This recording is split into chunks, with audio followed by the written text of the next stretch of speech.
കേരള ബ്ലാസ്റ്റേഴ്സിന്റെ വിദേശ താരങ്ങളായ കെറേജ് പെക്കൂസനും കിസിറ്റോയും ടീം വിടുന്നു.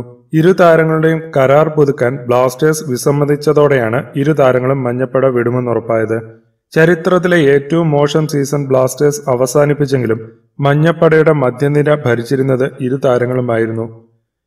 കിരീട പോരാട്ടത്തിനിറങ്ങിയ ബ്ലാസ്റ്റേഴ്സിന് മോശം പ്രകടനം മൂലം ആരാധകരെ വരെ ഈ സീസണിൽ നഷ്ടപ്പെട്ടിരുന്നു. 2-3 വർഷത്തെ കരാറിൽ വിദേശ താരങ്ങളെ എത്തിച്ച് ടീമിന് വലിയ ബാധ്യത മുൻ മാനേജ്മെന്റ് വരുത്തിവെച്ചിരുന്നു. സ്പാനിഷ് താരങ്ങളെ എത്തിക്കാൻ ബ്ലാസ്റ്റേഴ്സ് ശ്രമിച്ചുകൊണ്ടിരിക്കുന്നതിനിടയിലാണ് 2 ബ്ലാസ്റ്റേഴ്സ് താരങ്ങളെക്കുറിച്ച് ഇപ്പോൾ റിപ്പോർട്ടുകൾ പുറത്തുവന്നത്. 2017 ഘാന താരമായ പെക്കൂസൻ ബ്ലാസ്റ്റേഴ്സിൽ എത്തിയത്. ഡേവിഡ് ജെയിംസിന് മുൻപ് ബ്ലാസ്റ്റേഴ്സ് പരിശീലകനായ റെനെ ആയിരുന്നു പെക്കൂസനെ ബ്ലാസ്റ്റേഴ്സിലേക്ക് എത്തിച്ചത്.